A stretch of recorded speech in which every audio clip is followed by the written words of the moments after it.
Hello and welcome to Plus Sports on Plus TV Africa. It's Wednesday, and of course, you have me, Mikhail Tinubu. I'm here to give you all the latest sports stories from around the world because we know your appetite is never sated. Every day, there's something new. And especially during this particular time of the year, football is mainly the focus. Most other sports have taken a hiatus, but the Premier League never does. And while some leagues went on holiday this week, or some leagues are still playing their final matches this week for the year, and then thereafter going on holiday, we can look forward to more Premier League games. At least last night, Arsenal faced off in the EFL competition. But we'll start in Spain. But before then, I believe I have Seun Ajidagba with me. Seun. Good morning, Mikael. It's a pleasure joining you on Plus Sport on Plus TV Africa. Well, Compliment of the season. and you too, welcome. It's always a pleasure to get your perspective on these sports stories. Barcelona suffered a significant drop again last night. So in Sevilla, coach Julian Lopetegui Jules Kounde fell into a trap laid by Jordi Alba after he was sent off in their 1-1 draw with Barcelona. Kounde got a red card for throwing the ball at the defender as they scrambled to take a throw in. Barcelona coach Xavi was frustrated. They couldn't take advantage of playing against 10 men for the last 26 minutes, saying he'd struggled to sleep, although he was encouraged by the overall quality of their performance. Sevilla sit 5 points behind Real Madrid in second. Barcelona are all the way in seventh. Now, before I talk about Barcelona, let's talk about this particular incident. For me, Jordi Alba should have been punished. He kept antagonizing the player, and even in hockey, there's 2 minutes of these players getting to throw fists, because sometimes I feel like they just need to get it out of their system. When you push and prod at someone long enough, they're going to react. Unfortunately, Kounde put his team in a difficult position, but I understand it as an emotional reaction, something that is oftentimes hard to control. Sean, what do you think?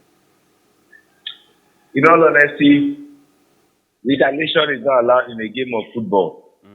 But there are some periods where you want to lose your cool. But for Jules Kounde, honestly, the allowance is due for this week should be taken to orphanage home.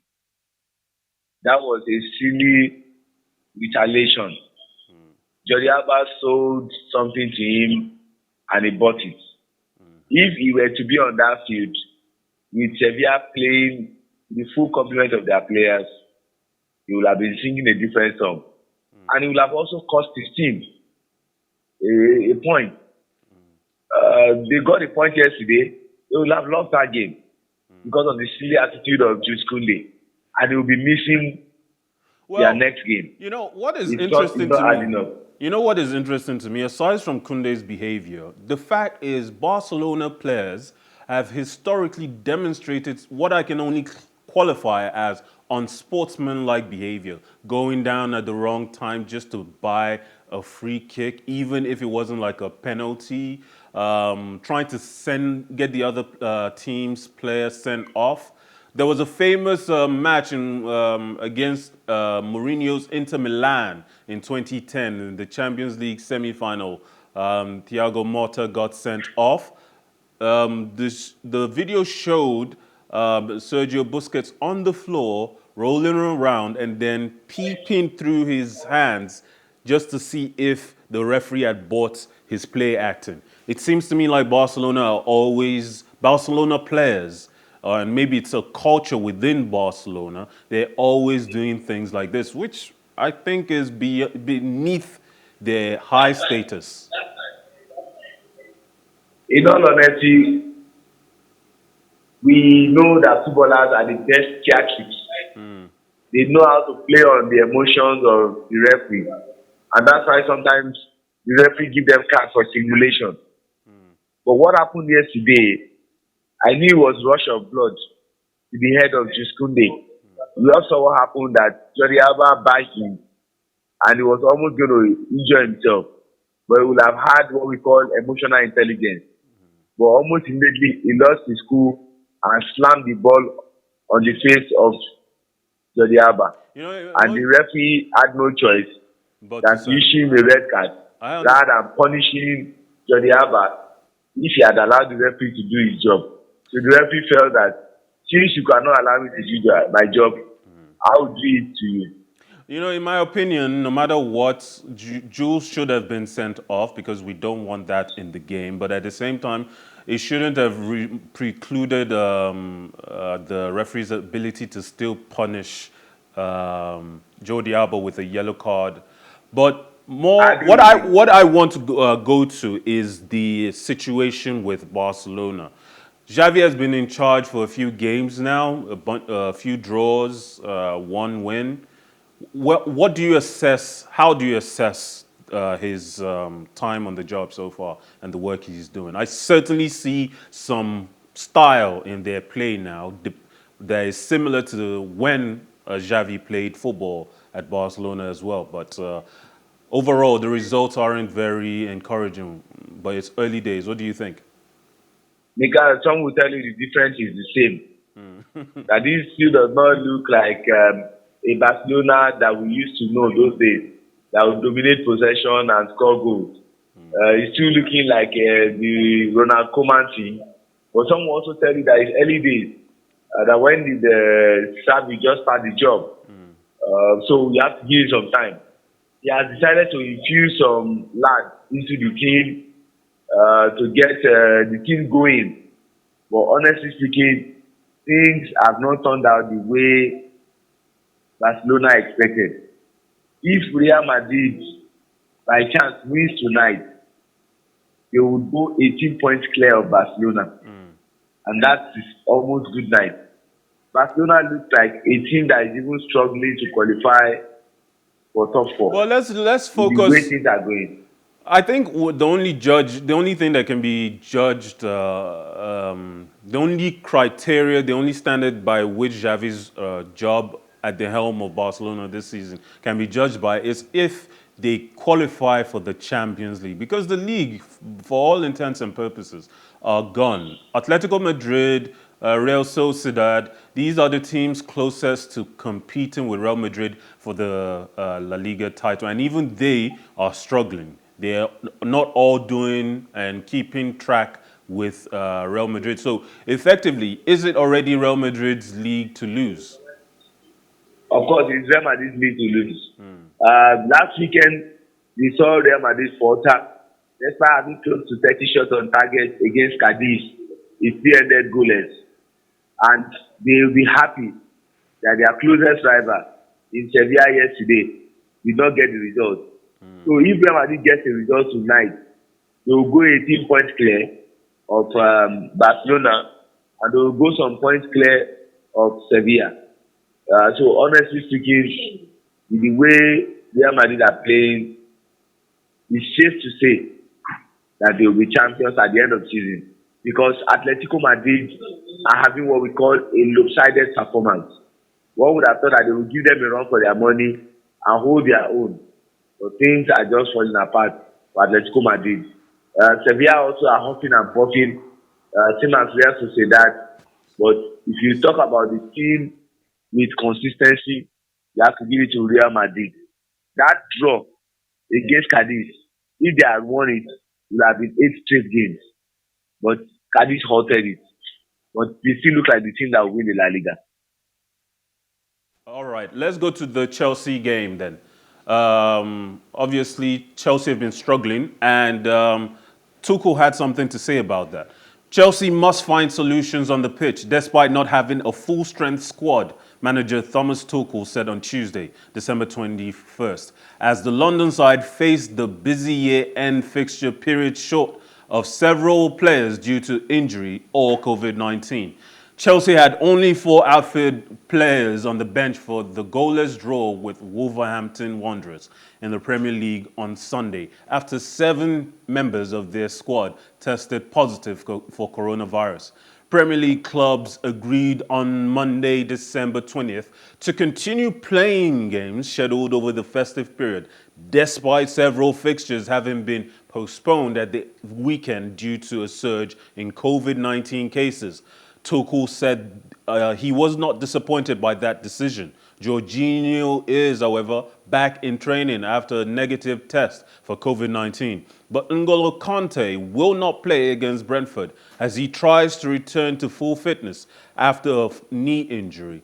Christian Eriksen and Trevor Chalobah are doubtful due to injuries. Tuchel said under 23 players trained with the squad as Chelsea prepare to play 3 matches in 8 days during the festive period. Chelsea seem unlucky to me at this very moment, going through what has been classified as the bend.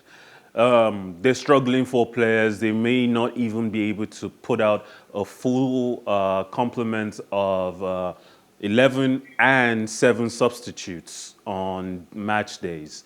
But is this enough of a justification for why they should be in the position that they are in right now, in third, behind 6 points behind Manchester City, and potentially already out of the league race? Seun? Well, it's rather unfortunate that they had just 4 players on the bench against Wolves at the Molyneux. But the rules are the rules. You feel sorry for Thomas Tuchel, COVID issues, injury worries, but the honest truth is, the rules are the rules. The meeting they had, the club owners and the organizers of the English Premier League, was to see how we could look at the new variant that is rocking the whole world, the Omicron variant, whether they are going to postpone the league. But it was agreed that they should go on so that they don't have backlog of games. And the rule also says that once you have 14 players, they are good to go. And so for the game against Brentford tonight, in the quarterfinal of the Carabao Cup, they invited some under-23 players and some under-21 players based on the COVID issues that they are having and some injury worries. You read it in your story that Jorginho is even a doubt. The likes of Chalobah are also a doubt. Loftus-Cheek out. You know, all these people, Kai Havertz, Lukaku. You have to feel sorry for them. But hey, the rules are the rules. You know, Chelsea like to strategize ahead of time before they make any big purchases. The winter window is around the corner. It's a few days away. An opportunity to gain reinforcements during the window and maybe try to salvage the season. Obviously, Chelsea still want to improve, and during the summer, they're most likely going to buy some players. They have certain areas of the field that they're looking at improving. But it doesn't seem to me like Chelsea have made any contingencies for this January. We haven't really heard of them being linked to any players during January. We know the players they're linked to always in perpetuity, but we don't know if they're going to buy anyone during this window. Is that even something they should be considering? The honest truth is they have players.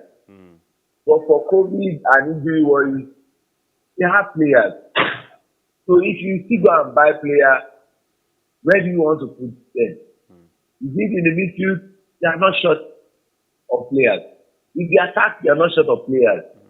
Defensively, they are not short of players.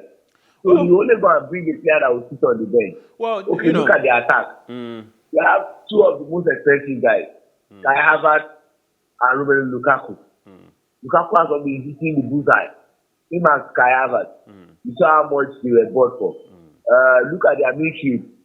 They have the Saudis of this world, the Kovacic, the Kante. In this moment, Lukaku, Kai Havertz, and Werner are heavy doubts. So much so that Christian Pulisic has been playing as the number 9. And in midfield, the last game against Wolverhampton, Chalobah had to step in from defense to play as a midfielder. Now, even he's out. Should even a consideration be made as to whether they should recall Billy Gilmore and Conor Gallagher, given their performances this season and the fact that in midfield they're heavily short and in attack they still lack a goal threat, a specific spearhead striker. Much as I want to agree, Conor Gallagher has been the best player in Crystal Palace. Gilmore has been doing well for Norwich City.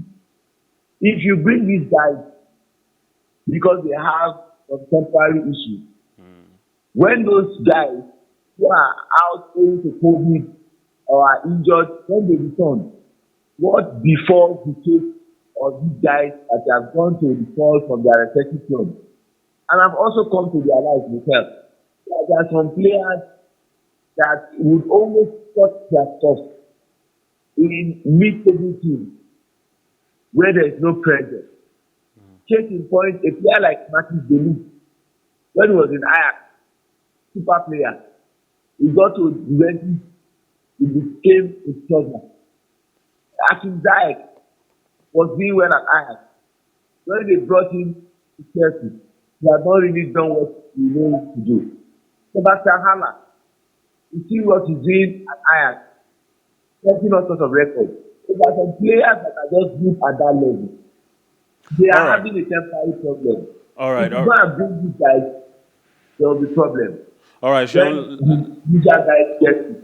All right, let's move on to the Arsenal game from last night. A first senior hat trick for Eddie Nketiah guided Arsenal to a comfortable victory over Sunderland and into the semi-finals of the Carabao Cup.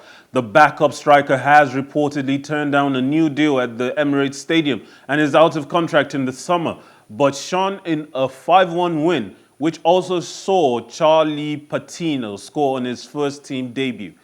Now, obviously, Arsenal have good quality strikers. Aubameyang on most days is a quality striker, and Lacazette certainly links up play with the other players. So let's see the track of that game. You know, Arteta there speaking about the last 2 years he's been in charge and how well they've done. But players like Nketiah who are trying to leave the club at the end of their contract, there's obviously a possibility that even Aubameyang will leave at the end of the season given his disciplinary records at Arsenal. Lacazette is being talked about leaving. Wouldn't this be the prime time for Nketiah to stay, fight for his position, and lay claim to the number 9 role? Because anyone they bring in would be competing with him directly. The young man wants game time. And so it seems this is just the best time for him to leave. I agree with you that even Aubameyang likely even leave in January. This year is not taking. Because Barcelona are trying to provide him with a leeway following the sudden retirement of Sergio Aguero. So they need another striker. And I think the wage deal of Aubameyang is affecting Arsenal's structure. He earns about £250,000 per week. And they feel he has not been doing what is expected of the striker on the field. And off the field also, he has issues to contend with. But given Martinelli accepting he's doing well, Lacazette is also trying to see how he can rally the team. But yesterday was a 5-star performance. I think Nketiah scoring his first hat trick. The Patino young man, Pepe was in his marauding self. So for me, it was a fantastic performance. Arsenal are choosing the semi-final, waiting for whoever will join them. We've got games likes of Liverpool taking on Leicester, Tottenham against West Ham, and Chelsea against Brentford. They played in the semi-final. So we have to give credit to the turnaround of Arsenal. They turned adversity to victory, and they have been scoring goals at plenty these days. Quickly, what do you think? Does Arsenal finish? Seun, quickly, what do you think? Does Arsenal finish in 4th in this season, at the end of the season? 4th position. Do they make it into the top 4 and stay there? Because I know if I say this, the Christmas gift they are promising you will not give me. But I need to be objective. And I know you are an Arsenal fan. It will be difficult for Arsenal to finish in 4th position. But who is their biggest rival for the fourth position right now? Because all the other teams, Leicester, that have been trying for a couple years now, West Ham had a couple hiccups in the last couple of games. Everton are falling, and keep falling. Who is actually a threat to them? Because Tottenham are also trying to get back to some side of the Champions League. Who is their The biggest two odds to competition? win the Premier League, no doubt, is Man City and Liverpool. Yes, Liverpool had a beat over the weekend at the new Tottenham Stadium, but you know that they are not far from the safety path. They are just some 3 points behind the Man City who are leading. Chelsea are starting and they are punching. So that fourth position will be keenly contested for among clubs like Tottenham, Chelsea, Liverpool, West Ham, Manchester United. Wait, you think even Chelsea are in a position where they might be fighting for fourth place, not third? I agree with you. Chelsea, the way they are playing back-to-back draws, couldn't beat Everton, small Everton, small in the sense that they added David to some fourth players. They went to Molini to play out the goalless draw against Wolves, and those draws continue to haunt them. So let me get this They straight. were looking like a team that would win the Premier League before. But So, their strikers are not firing. so what you're saying to me now is that not only is the fourth place up for grabs with Manchester United trying to capture their form, Tottenham trying to capture their form, Arsenal on some sort of form, and Leicester and others and West Ham hanging around the place. You're saying even third position is not secure right now. Third position is not secure. Because you support Arsenal, and you need to be objective here. What is the point difference between Arsenal and Chelsea? This was an Arsenal team that was languishing in 19th position after 2 rounds of matches. And they bounced back. And they are just maybe some 4 or 5 points behind Chelsea and in third position. And with the way Chelsea are playing, there's nothing to suggest that they will not continue to falter. All right, Seun, thank you. I don't know if I agree entirely with you, but we'll leave it there for now. Thank you for joining us on Plus Sports. Thank you very much. Compliment of season to everyone at PlusTV and the entire crew of Plus Sports. I appreciate you guys. God bless you. And we appreciate you. I'll be in touch very soon. Have a blessed day.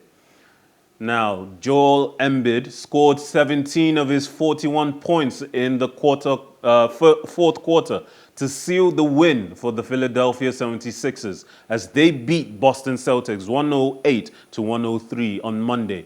Despite playing a season-high 40 minutes, the four-time All-Star kept his cool as he hit 3 jumpers in the final minutes and 3 free throws in the last 4 seconds. Seth Curry and Tobias Harris scored 26 and 25 points, respectively, with Philadelphia's bench contributing just 1 point as both teams struggled to find healthy players amid the NBA's spreading COVID-19 outbreak. Jaylen Brown's 30 points led the way for Boston, but the Celtics couldn't hold on to a third quarter lead as they fell to 15 in 16 this season. I'll leave you with the track. Thank you again for joining us on Plus TV for Plus Sports. Remember, my name is Nketiah Tinubu. Life is never boring with some sports. Have a beautiful day.